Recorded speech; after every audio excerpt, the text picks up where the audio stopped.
Hello everyone, myself Amit Maurya. Welcome to my new and amazing session.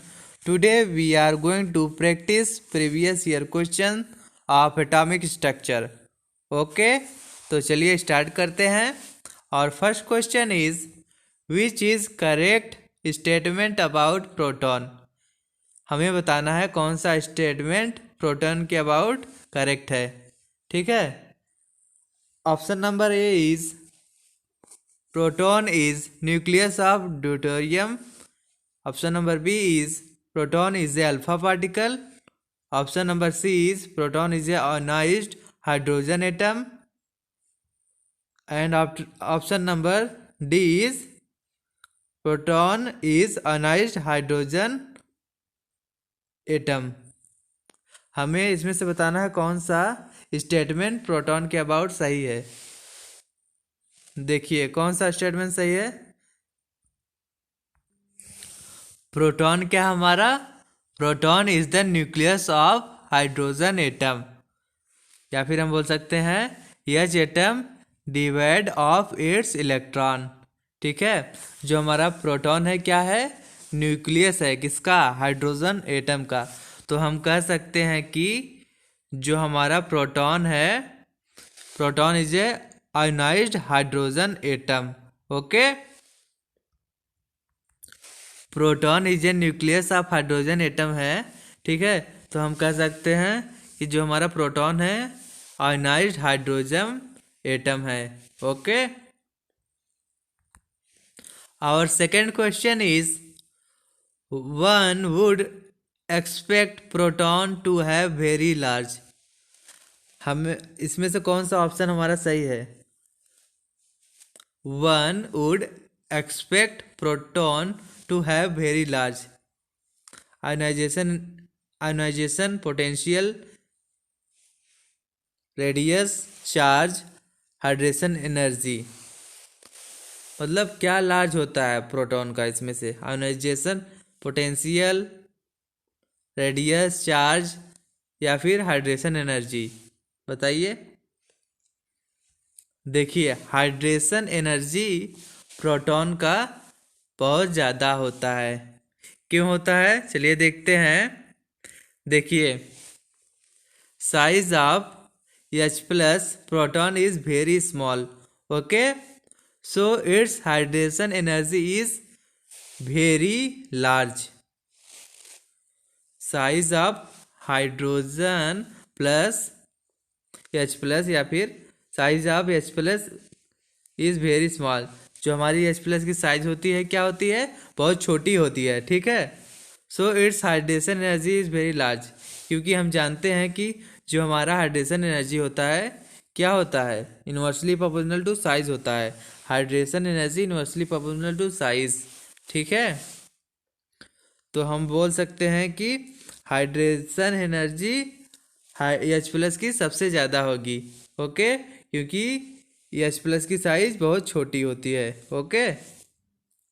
Hydration energy proton की सबसे ज़्यादा होती है क्योंकि H प्लस की साइज बहुत छोटी होती है. Okay. Our third question is which has the highest E/M ratio. हमें क्या बताना है इसमें से किसका E/M रेशियो सबसे ज़्यादा होगा. हीलियम प्लस 2 का, H प्लस का, कि हीलियम प्लस का, कि ड्यूटेरियम प्लस का. चलिए देखते हैं. H प्लस का E/M रेशियो सबसे ज़्यादा होगा. कैसे होगा चलिए देखते हैं. देखिए E/M for helium plus is 1/4. ठीक है. हीलियम प्लस पे कितना चार्ज है, 1 है, और हीलियम का मास कितना होता है, 4. ठीक है. तो E/M हीलियम प्लस का 1/4 हो जाएगा, और हीलियम प्लस 2 का चार्ज 2 है, मास कितना है 4, तो 2/4. और ड्यूटेरियम का क्या हो जाएगा, चार्ज 1 है, मास 2 होता है, 1/2. और H प्लस का चार्ज 1 है और मास 1 होता है. तो हाईएस्ट E/M रेशियो किसका होगा, H प्लस का सबसे ज़्यादा E/M रेशियो होगा. Okay. Next is the number of neutrons in D positive zinc ion with mass number 70 is. Number of neutrons हमें बताना है इन डाई पॉजिटिव जिंक आयन में, ठीक है, जिसका की मास नंबर गिवन है 70, ठीक है। तो चलिए आगे देखते हैं। हम जानते हैं कि number of neutrons equal to होता है mass number minus atomic number. Okay, mass number zinc का कितना होता है 70, एटॉमिक नंबर 30 होता है। तो नंबर ऑफ न्यूट्रॉन्स किसके बराबर हो जाएगा 70 माइनस 30 equal to 40। Number of neutrons in zinc is 40। Okay, so our right answer is option number D, 40. Okay, our question number 5 is cathode rays are deflected by option number A an electric field only, B magnetic field only, C by both, D by none।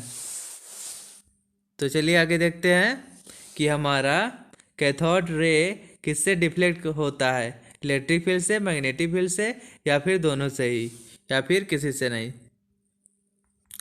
देखिए, cathode ray are made up of negatively charge particle. जो हमारा cathode ray होता है किससे मिलके बना होता है, निगेटिवली चार्ज पार्टिकल से, इलेक्ट्रॉन से मिलके बना होता है cathode rays, which are deflected by both electric and magnetic field.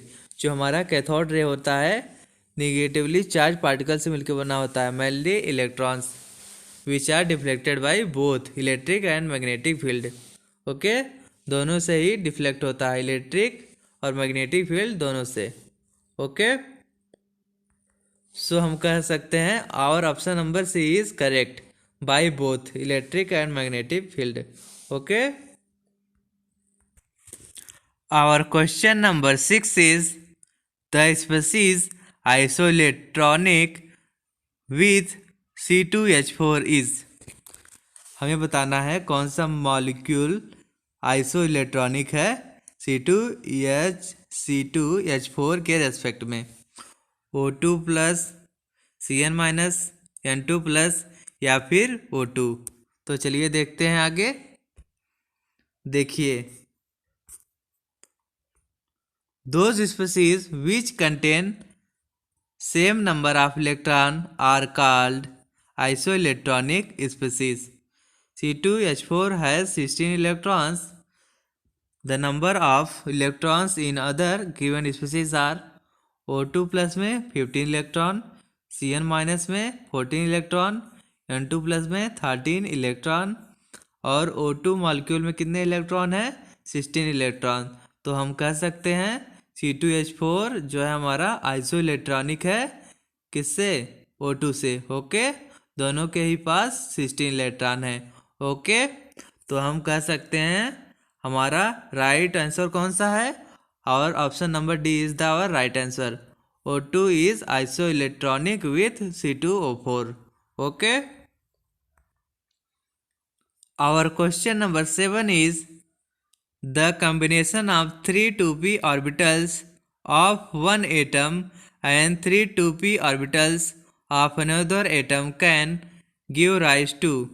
Option number A 3 molecular orbits, option number B 6 pi 2p molecular orbits, option number C 4 pi 2p and 2 sigma 2p molecular orbits, option number D 2 molecular orbital which are symmetrical around the bond axis। क्या हमारा question है, the combination of 3 2p orbitals of one atom and 3 2p orbital of another atom can give rise to. Our option number C is correct, 4 pi 2p and 2 sigma 2p molecular orbit।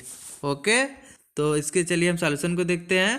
3 2p orbitals of one atom and 3 2p orbitals of another atom give rise to 4 pi 2p and 2 sigma 2p molecular orbits.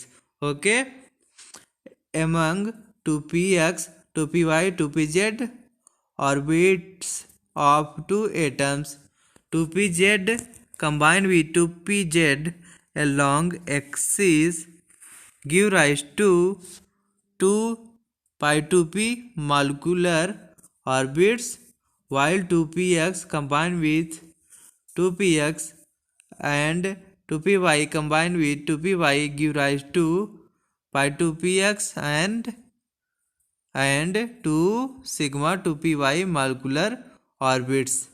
Okay, देखिए जो हमारा 3 2p orbits of one atom है combine कर रहा है 3 2p orbiter of another atom, तो हमारा क्या दे रहा है 4 pi 2p and 2 sigma 2p। कैसे, देखिए 2pz combine with 2pz gives pi 2p and 2px combine with 2px give 2 pi 2px and 2py combined with 2py gives 2 sigma 2py। Okay, तो हमारा क्या हो गया 4 pi 2p हो गया, ठीक है, और 2 sigma 2p molecular orbital. Okay, 4 pi 2p and 2 sigma 2p molecular orbits. Our question number 8 is the wave function psi for a 2p electron as a function of its distance from the nucleus r can be sketched as। चलिए हम देखते हैं क्या graph होगा 2s electron का, ठीक है, किसके बीच graph psi and R distance from nucleus. Okay, देखिए the plot given in option B is the correct sketch of wave function psi for 2ps electron as a function of its distance from the nucleus r, as psi has no significant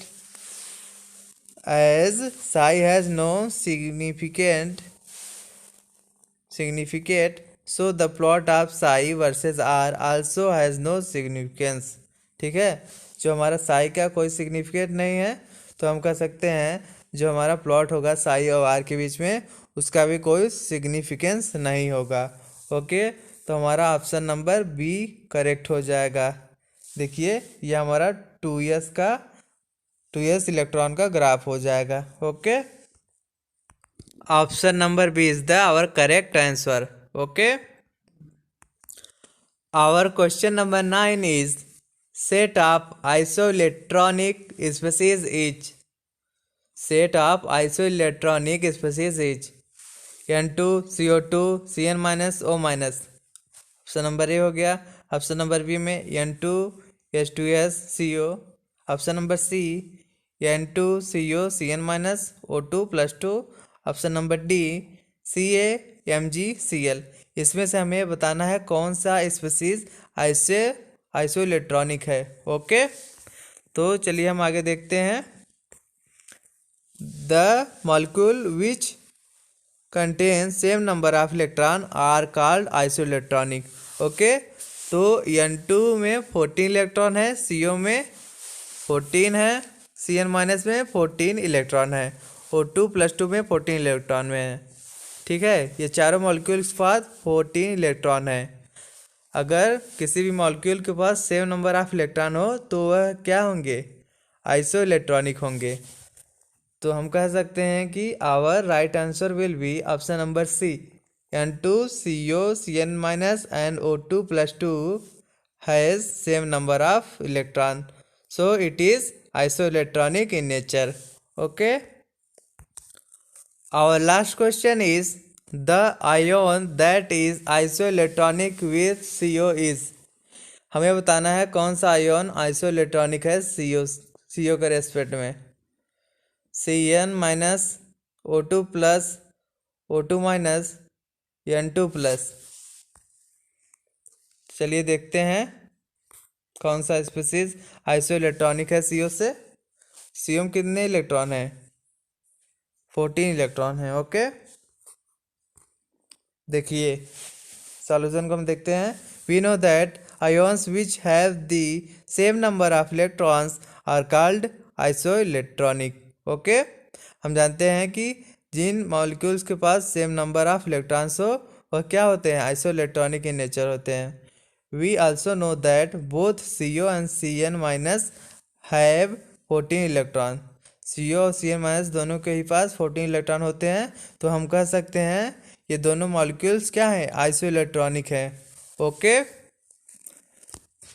तो हमारा option number A is the right answer. CN minus is isoelectronic with CO। Okay, thank you to all. अगर आपको हमारे videos अच्छे लगे तो आप channel को सब्सक्राइब करें, वीडियो को लाइक करें और ज़्यादा से ज़्यादा हमारी वीडियोस अपने फ्रेंड्स के बीच में शेयर करें।